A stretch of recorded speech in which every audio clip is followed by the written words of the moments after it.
Bismillahirrahmanirrahim. Assalamualaikum warahmatullahi taala wabarakatuh.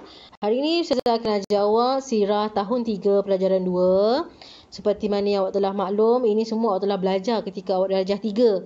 Jadi hari ini kita imbas kembali. Sebab apa? Sebab kita akan mengambil peperiksaan UPKK. Jadi Ustazah akan terangkan sedikitlah apa yang awak akan belajar hari ini. Hari ini awak akan belajar peristiwa hijrah ke Habsyah dan Yasrib. Jadi ada dua tempat. Berhijrah daripada mana ni? Perpindahan Rasulullah dan orang-orang Islam daripada Mekah ke Madinah. Jadi inilah kita akan belajar hari ini, peristiwa-peristiwa yang berlaku. Okey. Kita tengok pada yang pertama, ada situasi, masa dan sebab Nabi Muhammad berhijrah. Masa tu sebabnya apa? Kenapa Rasulullah nak berhijrah kan daripada Mekah ke Madinah? Mesti ada sebab. Berhijrah ni apa? Berpindah. Ya, kalau awak tak faham hijrah ni apa cikgu? Berpindah. Okey. Okey, situasinya yang mana perpindahan orang Islam daripada kota Mekah ke Madinah. Penghijrahan ini sangat penting demi menyelamatkan agama Islam, diri dan juga harta benda, yang mana orang Islam semakin tertindas ketika mereka berada di Mekah. Mereka ditindas oleh musyrikin Mekah. Kenapa lagi Rasulullah berhijrah ke Madinah ini?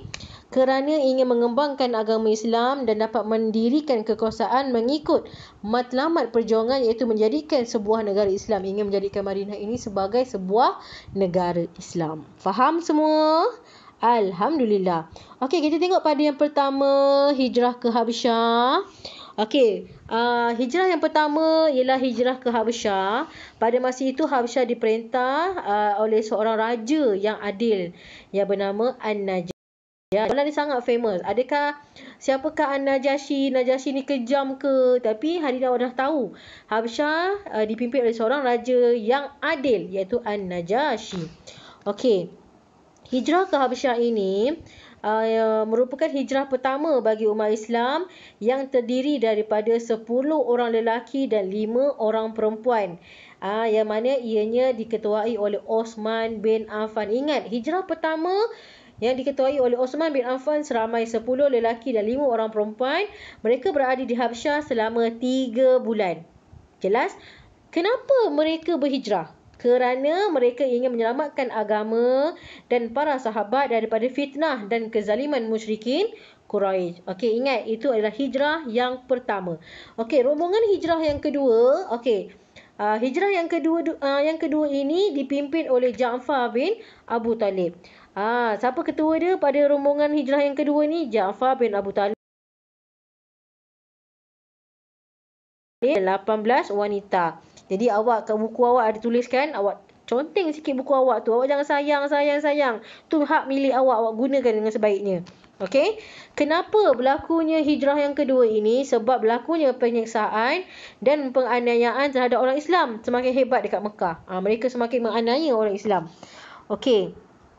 Jadi kita tengok yang seterusnya berkenaan layanan Raja Habsyah.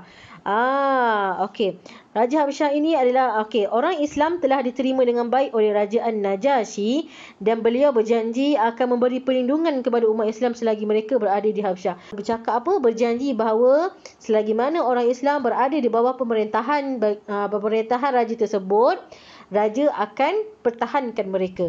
Okey, kedua, layanan yang baik daripada Raja An-Najashi itu menimbulkan kebimbangan di kalangan orang-orang Quraisy. Lalu mereka menghantar Abdullah bin Rabi'ah dan Amru bin Al-As dengan membawa hadiah dan ganjaran yang lumayan supaya mereka menyerahkan orang-orang Islam kepada mereka.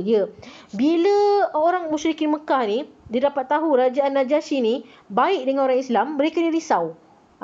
Jadi caranya mereka ni, orang musyrikin Mekah ni, dia hantar 2 orang, iaitu siapa? Abdullah bin Rabi'ah dan Amru bin Al-As, membawa hadiah yang lumayan lumayan kepada siapa? Kepada raja, supaya raja ini menyerahkan orang Islam kepada musyrikin Mekah. Dia nak buat macam itu. Okey. Yang ketiga, Raja An-Najashi ni berpuas hati dengan penerangan yang diberikan oleh Ja'far bin Abi Talib tentang agama Islam, lalu menolak tawaran yang diberikan oleh orang Quraisy. Okey.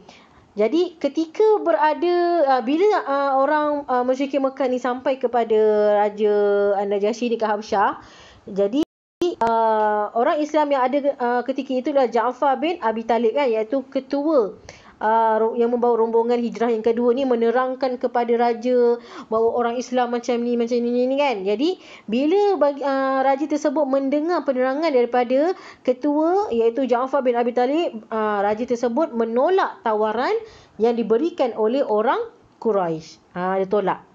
Ya. Okey, keempat, Umar Al-Khattab dan Hamzah bin Abi Talib merupakan orang kuat dan penting dalam Islam, telah memeluk Islam. Dan ketika ini juga Umar bin Al-Khattab, Umar ni garang kan, dia juga merupakan orang kuat dan dia telah masuk agama Islam. Okey, faham tak?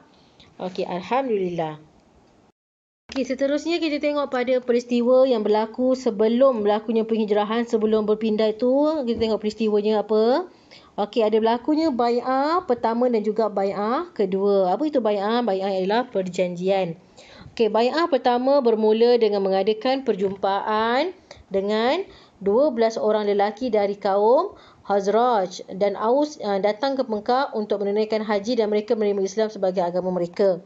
Itulah bai'ah pertama. Bai'ah kedua, pada tahun berikutnya, satu rombongan orang Yasrib seramai 75 orang termasuk 2 orang perempuan datang menemui Rasulullah di Aqabah yang diketuai oleh Al-Buraq bin Ma'rur. Melalui perjanjian ini, agama Islam berkembang pesat di Yasrib lah. Ini adalah berkenaan bai'ah, perjanjian. Okey. Kita tengok apakah isi kandungan perjanjian Aqabah pertama.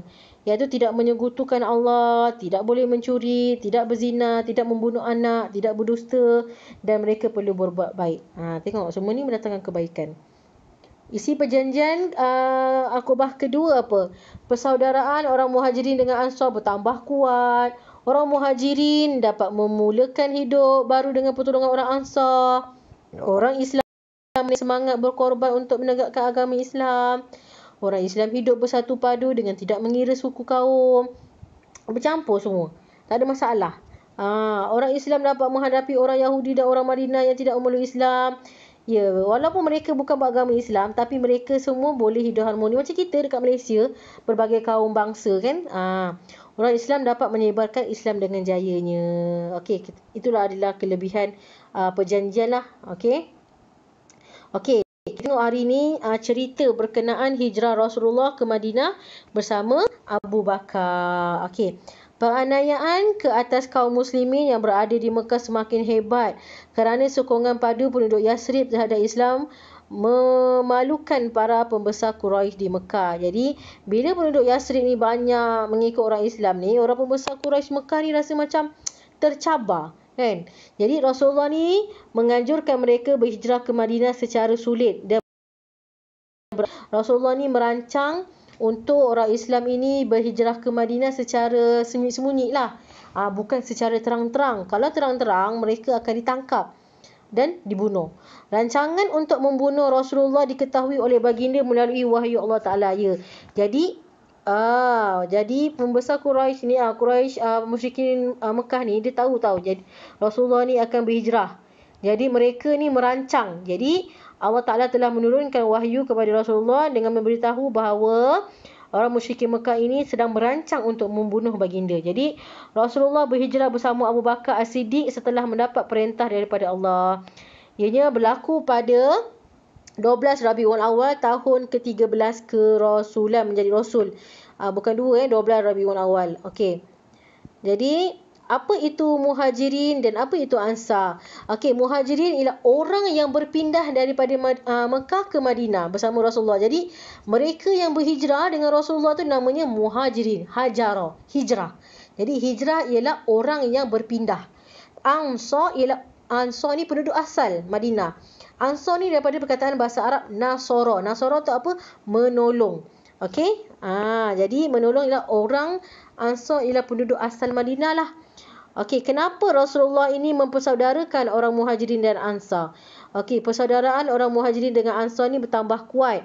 Yang mana orang Muhajirin dapat memulakan hidup baru dengan pertolongan orang Ansar. Kan saling menolong lah. Kita baru sampai. Lepas tu orang asal tempat itu tolong orang yang baru sampai kan. Dia tak membiarkan. Meningkatkan semangat berkorban untuk menegakkan agama Islam. Supaya orang Islam dapat menyebarkan ajaran Islam dengan jayanya. Supaya orang Islam dapat menghadapi orang Yahudi dan orang Madinah yang tidak memeluk Islam. Supaya orang Islam hidup bersatu padu tanpa mengira suku masing-masing. Dia tak ada perbezaan. Awak ni orang yang baru datang. Kita orang ni orang asal Madinah. Dia tak ada. Semua sama. Faham Okey, antara sahabat yang telah dipersaudarakan oleh Rasulullah sallallahu alaihi wasallam, siapa? Abu Bakar As-Siddiq dengan Kharijah bin Zahir. Yang kedua, Ja'far bin Abi Talib dengan Muaz bin Jabal. Abdurrahman bin Auf dengan Sa'ad bin Rabi'ah.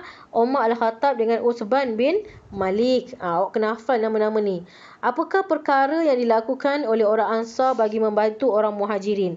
Okey, tadi kita tengok apa kelebihan ni kan, bila orang Ansar dengan Muhajirin ni kan, bila bersama. Jadi kita tengoklah kan, sekarang ni apa yang dilakukan oleh orang Ansar bagi nak bantu orang Muhajirin. Apa yang Rasulullah buat? Rasulullah tiba di Madinah pada 16 Rabiul Awal tahun ke-13 kerasulan, yang mana semua lapisan masyarakat Madinah keluar untuk menyambut ketibaan baginda dengan bernasyid dan berarak sepanjang jalan. Ya, bila Rasulullah dah sampai tu dekat Madinah tu, kalau tengok cerita ni kan, bila Rasulullah sampai dekat Madinah ni, semua keluar rumah bersorak. Sebab Rasulullah sampai ketika tu. Semua keluar dengan bernasyid dan berarak sepanjang jalan. Berdasarkan keimanan yang teguh, orang Ansar sanggup menghulurkan apa sahaja bantuan kepada orang Muhajirin. Apa orang Muhajirin nak, semua. Itu tengok, tali persaudaraan mereka sangat kuat. Seperti memberikan tempat tinggal, harta benda, makanan dan pakaian. Apa orang Muhajirin perlukan, orang Ansar akan tolong. Demi keadilan, baginda memutuskan untuk singgah di tempat untanya berhenti, iaitu di hadapan rumah Abu Ayyub Al-Ansari. Ini sebenarnya ada kisahnya lagi tau. Banyak lagi kisahnya. Masa pasal unta Rasulullah ni. Kalau awak rajin awak Google, tengok, cari cerita kisah Rasulullah berhijrah ni. Sangat menarik sebenarnya. Okey, semua orang Ansar datang menemui baginda dan mempelawa baginda singgah ke rumah mereka. Ya, mereka sebenarnya, kalau tengok bagi cerita kan, mereka berebut tau nak suruh Rasulullah ni tidur kat rumah mereka. Yelah, mereka tahu kan Rasulullah ni mendatangkan rahmat Allah. Jadi, bila mereka tahu je Rasulullah sampai, mereka masing-masing dah bersiap-siap nak suruh Rasulullah tidur rumah mereka. Tapi Rasulullah pilih mana? Itu kena tunggulah, cikgu cerita akan datang. Okey, jadi sebenarnya dalam cerita ni ada yang tak diceritakan. Awak ingat tak macam kisah Abu Bakar dipatuk dekat Gua Hira. Dekat Gua Hira pula. Gua apa nama dia? Tak ingat lah. Kan Rasulullah tidur di kaki Abu Bakar. Jadi ketika Rasulullah tidur tu, Abu Bakar kena patuk dengan ular kan. Okey, itu kisah pertama. Kisah yang kedua, berkenaan dengan Abu Talib tidur ke tempat Rasulullah. Tahu tak? Tahu kan? Okey, cikgu nak cerita sikit lah kan. Okey, masa Rasulullah, Allah Ta'ala telah menurunkan wahyu kepada Rasulullah bahawa baginda akan dibunuh. Jadi, apa yang mereka lakukan? Okey, yang mana ketika itu 12 orang pemuda Quraisy dilantik untuk rumah dan membunuh Rasulullah. 12 orang ni kepung rumah Rasulullah ni nak bunuh Rasulullah malam ni. Jadi apa cara yang Rasulullah buat? Jadi Sayyidina Ali bin Abi Talib ketika itu dia budak lagi tau. Budak lagi tapi semangat jihad kuat dia. Nak bantu Rasulullah ni sangat kuat. Jadi Sayyidina Ali bin Abi Talib diminta untuk menggantikan Rasulullah di tempat tidurnya, sementara baginda terus keluar menuju rumah Abu Bakar As-Siddiq tanpa disedari oleh musuh yang mengepung rumah baginda. Jadi jadi ketika Rasulullah nak keluar tu, orang-orang 12 orang tu tengah kepung rumah Rasulullah ni, Ali telah tidur di tempat Rasulullah dan Rasulullah boleh keluar. Ketika itu ada bacaan dia. Salah satunya waja'alna min baini aidihim saddan wa min khalfihim saddan fa aghshaynahum fahum la yubsirun. Ada banyak lagi lah bacaannya kan. Jadi bila baca tu, mereka yang berada di luar tu tertidur. Bacaan ni sangat bagus untuk pendinding dirilah rumah kita daripada dimasuki oleh perompak ke kan. Kita kena yakin lah dengan Allah kan. Jadi kalaulah awak berada di tempat Ali, awak bayangkan Ali ni esok paginya, kalaulah orang tu tak tahu tu Ali, dia bunuh dia ingat Rasulullah. Dengan beraninya Ali tidur kat tempat Rasulullah tu. Jadi bila bangun je esok, orang semua macam terkejut lah, semua tertidur kan. Bila bangun tengok, nak bunuh tu tengok Ali. Bayangkan kalau mereka tak tengok tu, terbunuh tu. Mati Ali kan. Tapi mereka tengok dan mendapati itu bukan Rasulullah. Jadi mereka tak bunuh lah kan. Okey. 100 ekor unta telah ditawarkan sebagai hadiah bagi sesiapa yang berjaya menangkap dan membunuh Rasulullah. Ya. Bila mereka mendapat tahu Rasulullah telah kabur, telah hilang keluar daripada rumahnya, pembesar Quraisy Mekah ni, musyrikin Mekah ini membuat tawaran lah kepada mereka, sesiapa yang dapat berjaya menangkap Rasulullah dan membunuh Rasulullah akan ditawarkan 100 ekor unta. Bayangkan 100 ekor unta banyak ke sikit? Banyak. Berebutlah orang kan. Jadi Rasulullah pun berjalan bersama dengan sahabat dia iaitu Saidina Abu Bakar, bersembunyi di Gua Sur.